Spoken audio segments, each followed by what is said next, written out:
Well, good afternoon, ladies and gentlemen, and these are the hardworking, dedicated AIF participants. You're here to the very end, and we promise to stimulate you with an interesting discussion.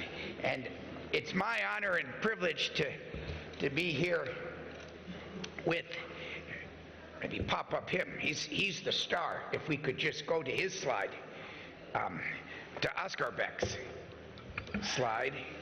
There he is. Askarbek Alshanbayev. You've got his title there, but the most interesting thing is his company, Transtelecom. And I said it before in the OECD session. I think we'd all agree globalization is stumbling a bit. We know the reasons why, the tariffs, the counter tariffs, a world with more sanctions today than we had 5 years ago, but there's no turning back. I still believe there's a bright future for globalization. But what we're going to talk about today is, I believe, what's really keeping globalization strong, and that is regional economic integration, regional economic trade. And the Middle Corridor is a perfect example of that. And it used to be that these regional economic communities or cooperation were referred to as fragmentation compared to globalization. But many who criticized fragmentation or suggested it was something that wasn't good are now saying it's a good thing, and it really will help keep globalization in focus for the future. And I believe you look at these regional economic trading blocks, the Middle Corridor here, whatever names you want to, it's got a variety of names, the Silk Road, the ASEAN Economic Community. It's moving slowly, but the vision for the African Continental Trade Agreement. And of course you've got similar sister blocks in Latin America. Those really, I believe, are going to be the cornerstones for globalization going forward. So today we're going to hear about Transtelecom, a very exciting company that I believe takes the old world, industrial revolution, railroads, roads with trucks. So the industrial revolution meets the digital revolution with Transtelecom. And let's hear from the Deputy Chairman. Thank you, Daniel. Hi, everyone, ladies and gentlemen. My name is Askarbek Alshanbayev. Let me quickly maybe introduce myself. I'm an IT guy. I'm a graduate of National University of Singapore. I worked I was 5 years IT director of Kazakhstan Post. Is one of the largest logistic companies in Kazakhstan. For the past 6 years, I was with my partners. I launched one of the biggest marketplaces in Uzbekistan. It's called Zudmol, and we created the largest logistic company in Uzbekistan. So since last month, I was back in Kazakhstan, and I joined Transtelecom. So basically, I'm an IT and logistic guy. Regarding our vision, Eurasian digital corridors. There is some issues with the slides. Okay.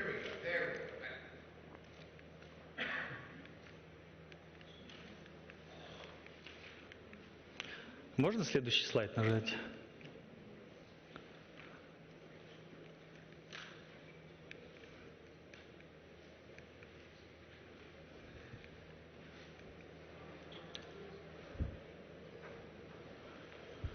Вперед.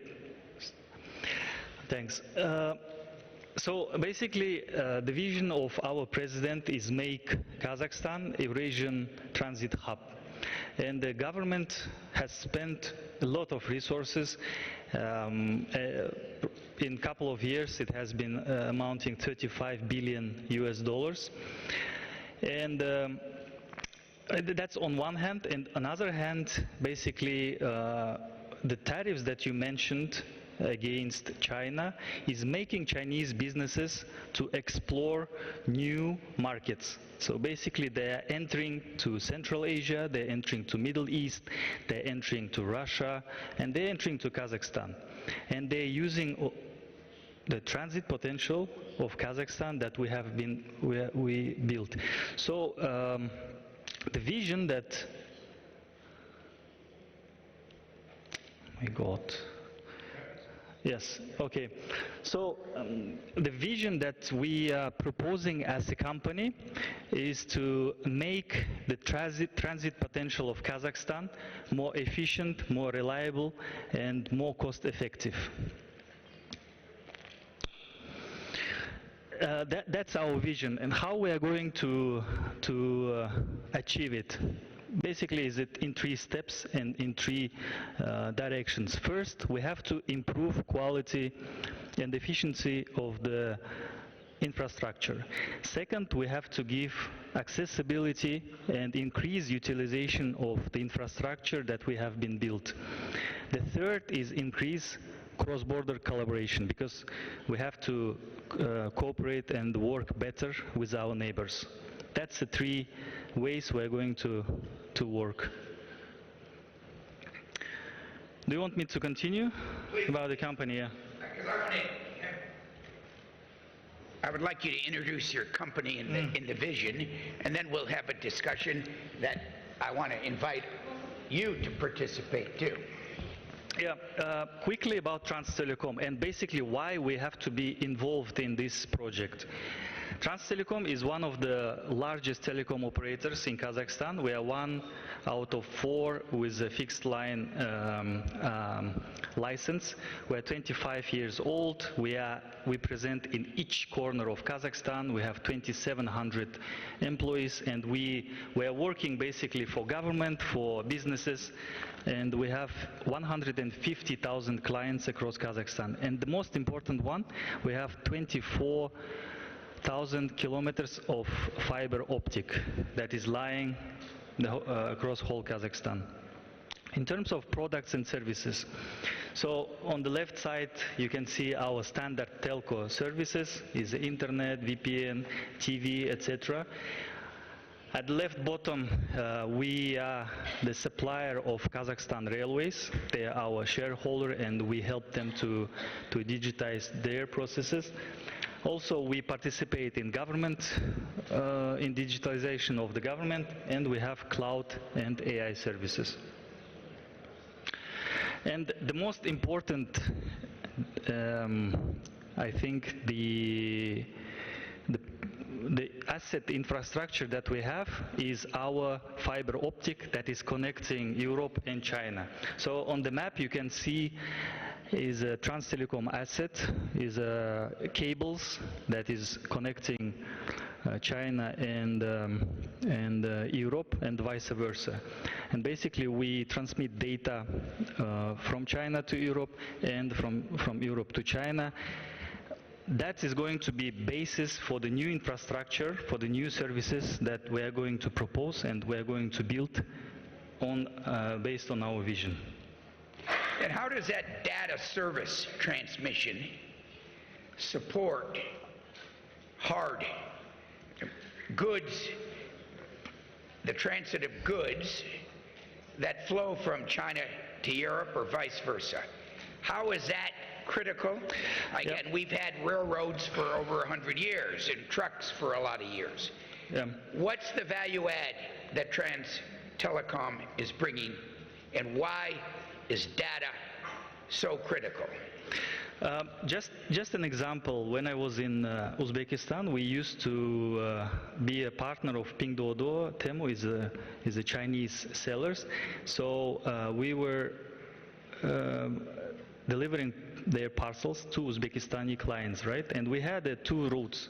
One route is via Kazakhstan, is connecting Horgoz and the south of Kazakhstan. Another route was via Kyrgyzstan, Fergana Valley, and through Tashkent. So basically, without using Kazakhstan. So we compared these two routes, and the Kazakhstan actually is more expensive, the route that we used to use via Kazakhstan, and it's longer. Why? Because of the two things. The first is customs port on the border. So it takes time. The throughput of Zhbek Jolы we have between Kazakhstan and Uzbekistan border, the throughput is around 30% slower than the Kyrgyzstan and Uzbekistan has. And another one is the cost. So because I don't know how Kyrgyz are making, but it was cheaper to transport via their customs. So what Uzbeks they have done, for example, right? They are integrated with Chinese customs. So whatever the Chinese are transporting, the Uzbeks are seeing beforehand, so they can plan their volumes, they can plan the people, and they can automate some of their processes. So the first, what we want to do via during this project, first we want to digitize Kazakhstan infrastructure. We want to digitize the road, we want to create clones of digital infrastructure, we want to help customs to process the volume faster. We want to integrate different systems, tax and customs. That's the first part. The second part that you see is we want to create a marketplace of logistic services. And we want to make easier for foreign partners to find the local partners. And only the ones that provide high quality service and cheaper service are going to stay in the market. That's the third. The second. The third part of our vision is to connect the different parties. So we want to increase the collaboration between countries, between customs, and between forwarders, logistic companies, so we integrate their services to our platform. So basically it's a one ecosystem using which we want to digitize the logistics. Maybe we go up to the ecosystem slide as we... Yes, is this one. Okay, I'm thinking of this one, but that's okay. I think because this is a concept, but there's been trade in physical goods for centuries. Yeah. You make a market, so you have to have a physical product move from point A to point B. There's nothing new about that. There's efficiencies, but making the market is possible and is enhanced because of digital, compared to the old days of going to a spice market, a traditional market. So the digital infrastructure, your digital corridor, is good on the front. How does that change the dynamic on the front end in making a marketplace?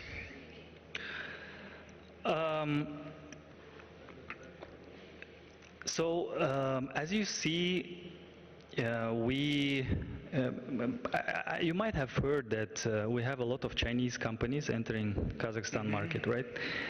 We have the top two logistic companies, YTO, Yutong.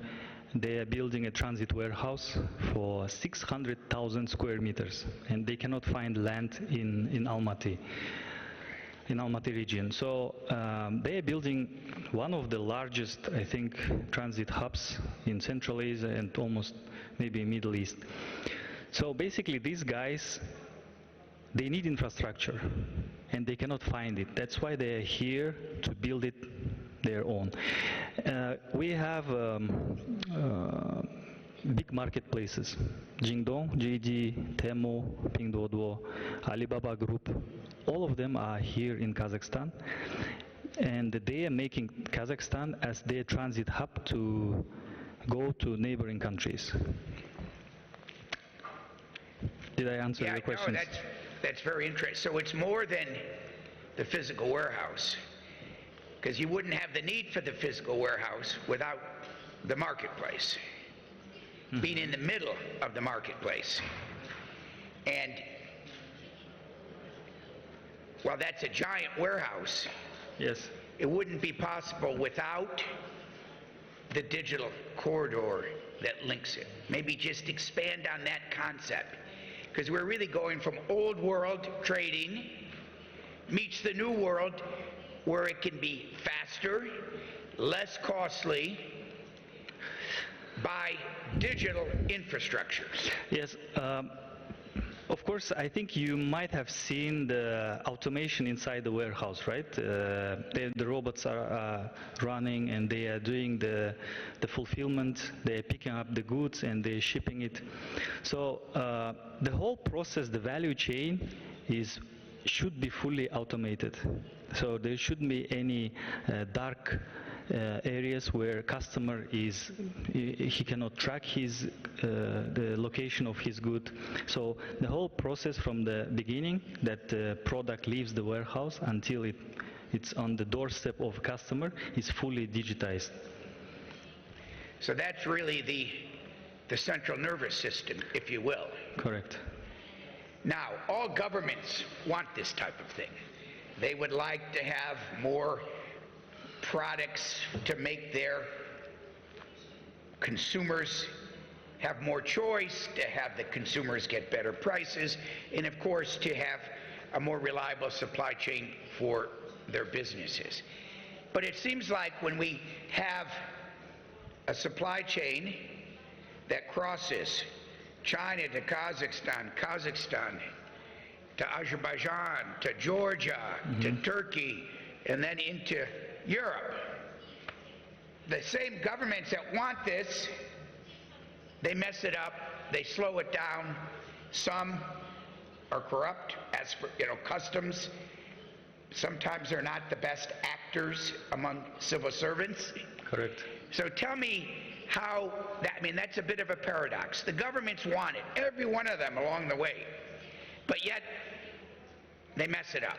And what can be done to help reduce that government-inflicted pain? Okay, that's a good question, and it all, I think, as a classic, right? You have to sometimes, first you have to digitize and you have to automate some of the process that governments are using. For example, as I told you some example, when the cargo arrives in certain port, there should be pre-advice of what container has or what the truck is carrying, right? So if you have a pre-advice means the government officer on his laptop, he has a detailed information about the truck, and he is just basically scanning the barcode or the plate of the truck, and it goes in. He doesn't inspect, he doesn't do anything. He has automatic weight in infrastructure, and it goes in. So it speeds up the whole process. That's the first.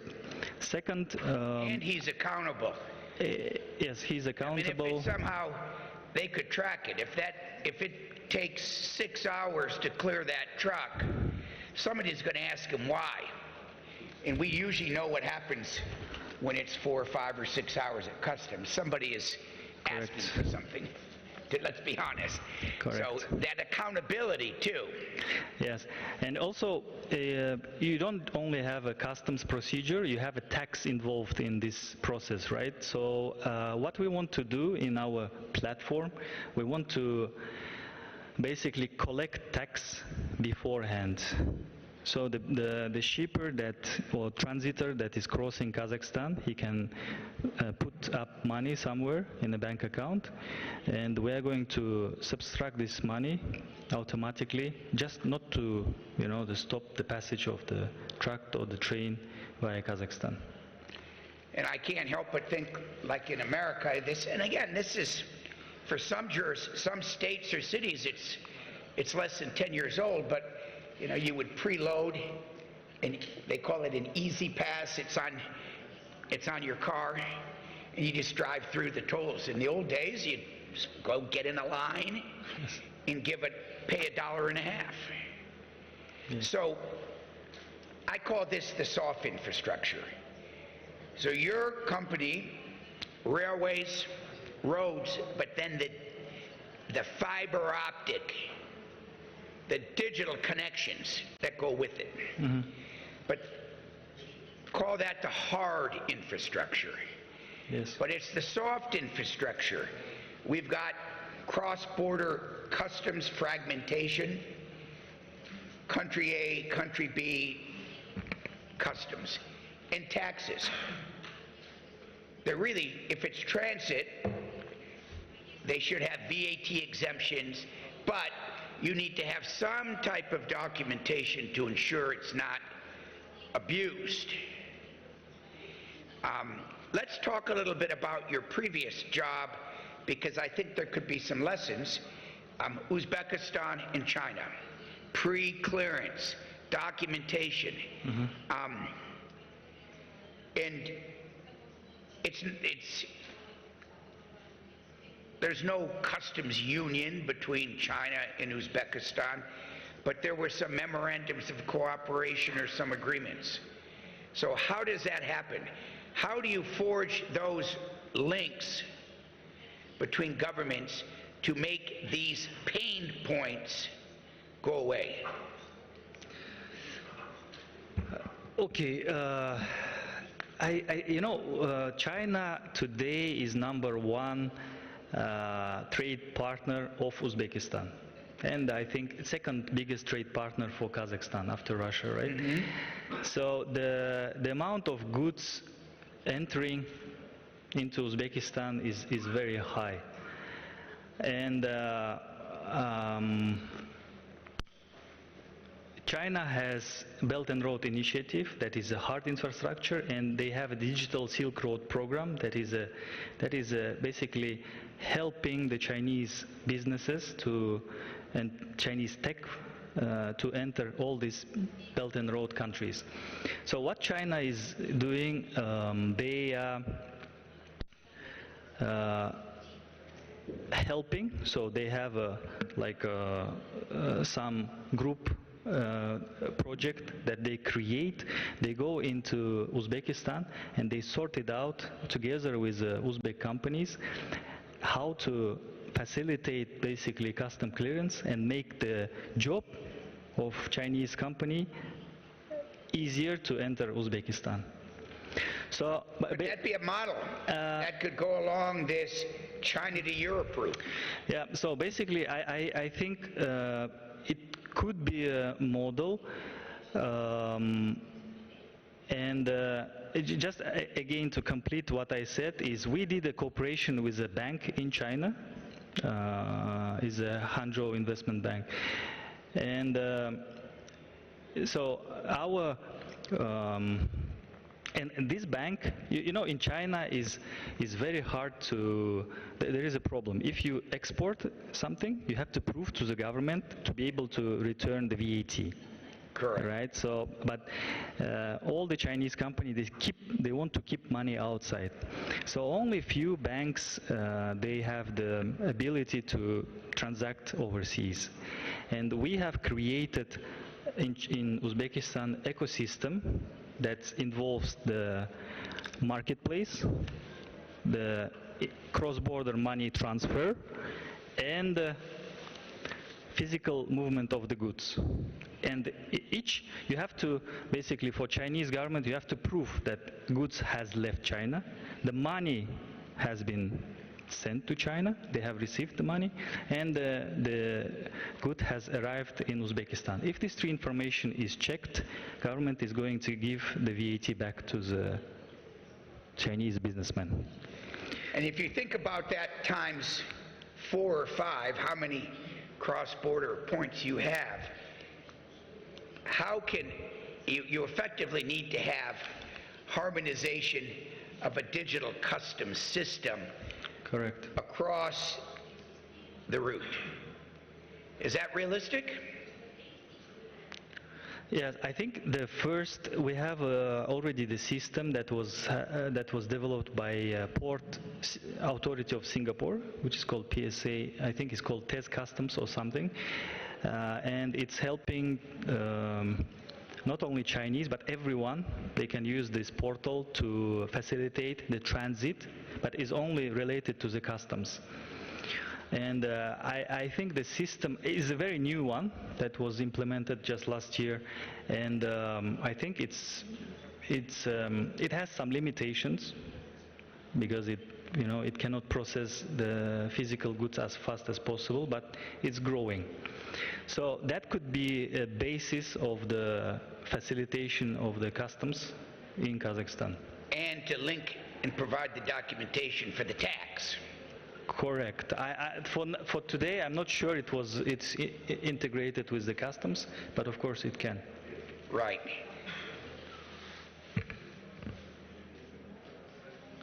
We hear a lot of talk starting from yesterday morning in President Tokayev's speech.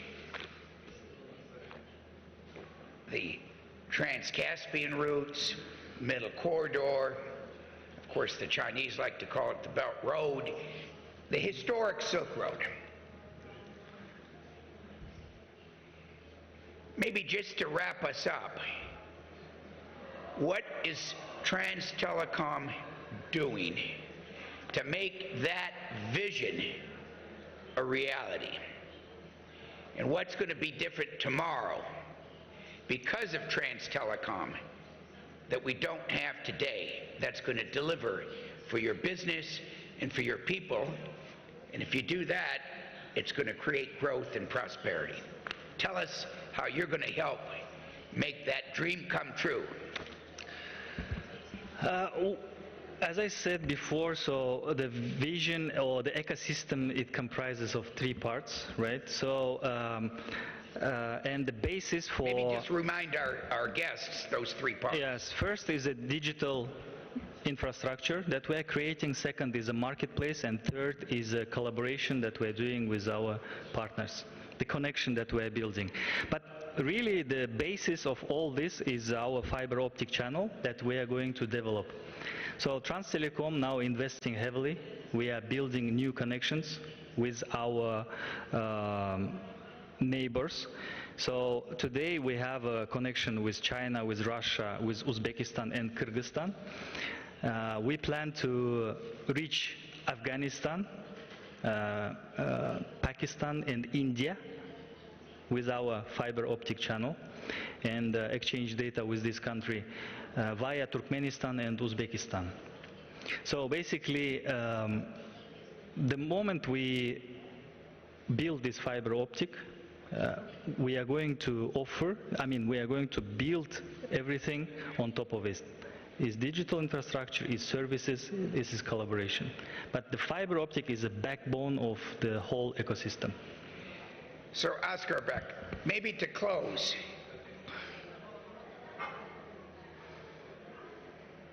the old way of thinking, we're going to build railroads, we're going to build roads, we're going to build ports. Today that's not enough.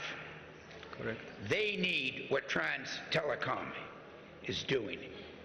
Finish that sentence. It's not enough, you need technology and you need fiber optics. And that makes the dream come true. Correct. It makes these routes, it brings the old Silk Road back as a reality today. Great. Correct. I'll ask for your indulgence if you have a question or two for him. If not, I think you've told the story. Mm-hmm. Indeed, an impressive story. Yet again, another impressive Kazakhstan story. But questions? Here's a gentleman here. Stand up, introduce yourself, and you can, he speaks Russian. He'll repeat the question if you don't want to speak in English. Okay, it's no problem. Hello, my name is Askarbek Alshanbayev. I'm from Mobile Telecom Service. It's one of the leading mobile companies in Kazakhstan. It was the first launch of 5G in 2006. So my question is, because the 5G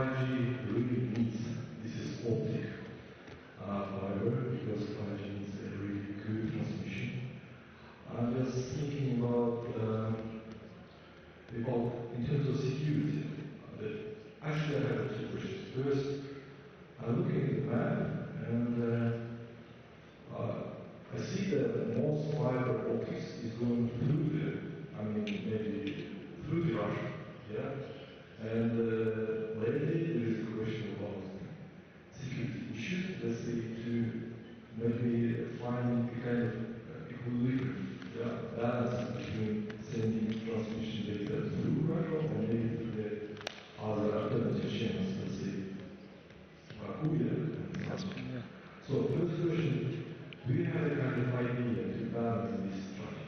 The first question. The second, how do you find about another, let's say,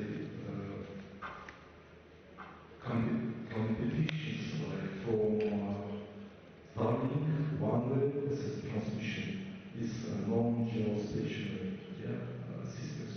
So let's say satellites is also a kind of competition they are looking for near future or not. So the first question is about balance of traffic, and second about competition. Good. Вопрос такой, если баланс между трафиком, который вы ведете, посмотрите баланс, который будет проходить через только Россию, это будет безопасно. Второе. Я понял. Two excellent questions. Yeah. Security and competition from satellites versus cable. Yeah, so thanks for your question. To answer your first question, actually it's not only our problem, Transtelecom's problem, it's everyone else's problem. To diversify risk, because it's your as well, you have Kazakh Telecom, everyone is going through Russia today. So there is a project, I think you are aware, is laying cable under the Caspian Sea and connecting Aktau with Baku. So basically, you see this green line that is connecting Aktau and Baku is being built today. It's being built by Kazakh Telecom, is a state-owned telecom operator. But I think that because it's the government of Kazakhstan, they are going to give, and they must give access to all of us, the other 3 telecom operators, and we are fighting. Actually, we are in negotiations to have some dark cables for Transtelecom, and I think your teams are also in the process of obtaining some dedicated channel for you. So basically, it's not only our problem, it's the government's priority to diversify the risks of data going through Russia, and the government is working on this direction. That's answer for the first question. Yes, and of course we just complete the first question. We have in mind the route through Turkmenistan that will connect Iran and it go to Middle East. And of course there is a channel that we plan to build to Afghanistan and Pakistan and India. To answer your second question, the competition from Starlink, yes, it's in the future I think it's relevant, but today, because technology is still new, the latency is still, cable, you cannot compete with the cable, but we are partnering. So basically, I think you or Jusan is working with OneWeb of European satellite company, and maybe we are going to work with Starlink, and of course we are partnering, we are using them, and the moment we see a big risks from the satellite technology that they can replace us, we are going to invest and we are going to go into that direction with Chinese, for example. Because some Chinese companies are also competing with Starlink and OneWeb, and they're entering Kazakhstan, and they're looking for partners in Kazakhstan. Excellent. But technology is still new. Yeah. Thank you for the question. Thank you for the answer. Anything else? Yes, sir. Yep, let's take one more, and then we'll wrap it up because I'm mindful of the time. But please stand up, and can we get a mic over to microphone? So they can get it on the video. I think it's helpful. So I'm trying to make it short. I'm coming from Europe, Estonia. My name is Antti Motta, not from telecom sector. So I apologize if my question bro. Data storage via your system. It must be a huge flow of data you are responsible for.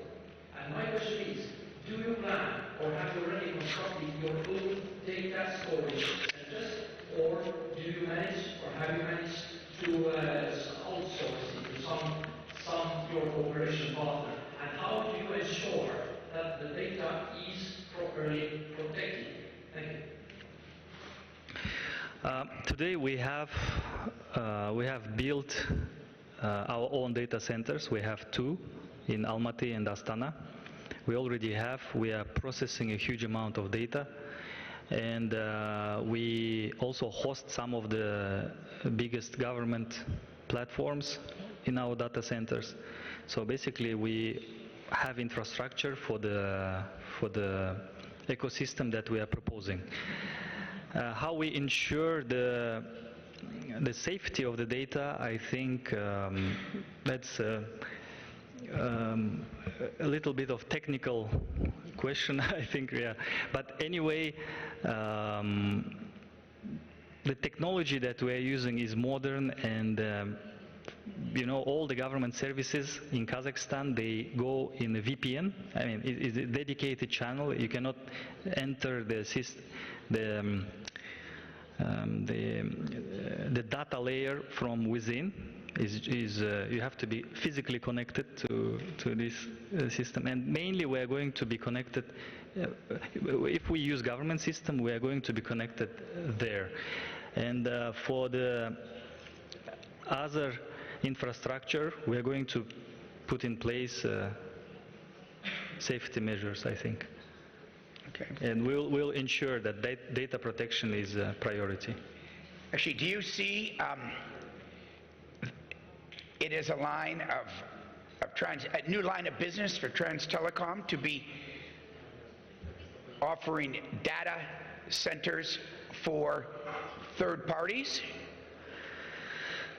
I think, you know, data center business is already matured. Is not like AI, you know, that you can build. And data center is a capital intensive business. So you have to warehouses. Yeah. So today we are building.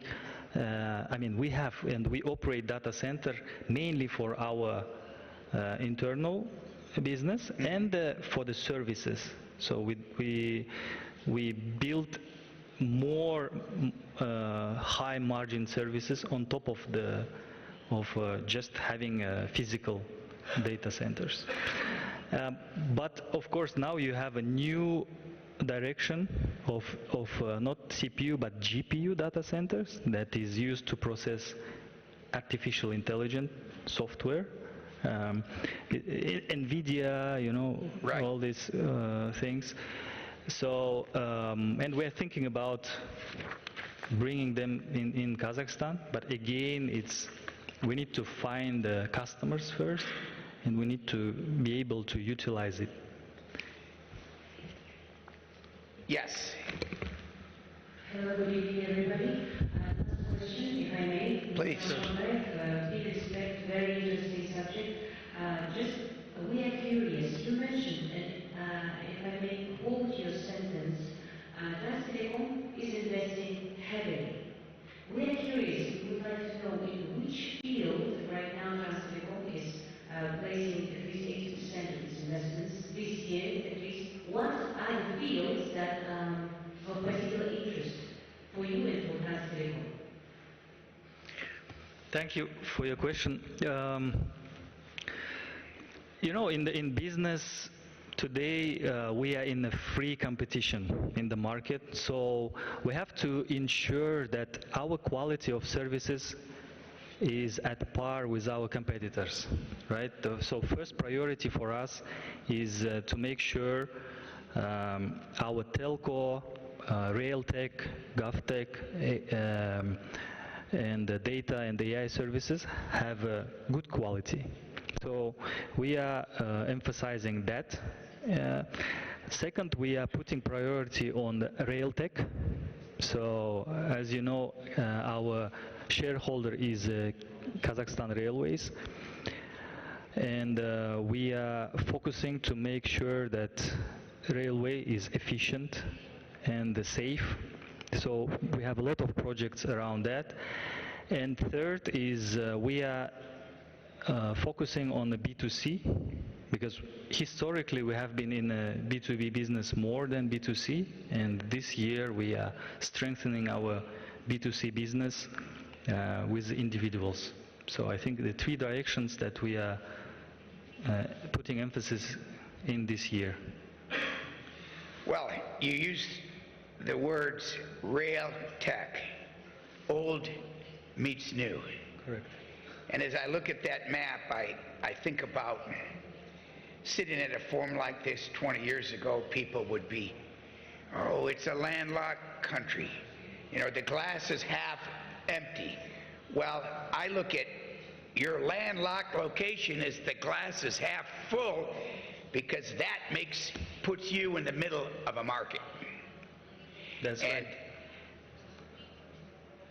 before I walked in here, I did a Facebook post that was very simple with a few photos from this great past 2 days. And I said, the future is bright for Kazakhstan. And this right here sums that up. Oskar, thank you so much. Please join me in thanking Oskar. Thank you, Daniel. Thank you. The future of a bright Kazakhstan, ladies and gentlemen. Thank you. Thank you. You bet. We got a photo up here of us.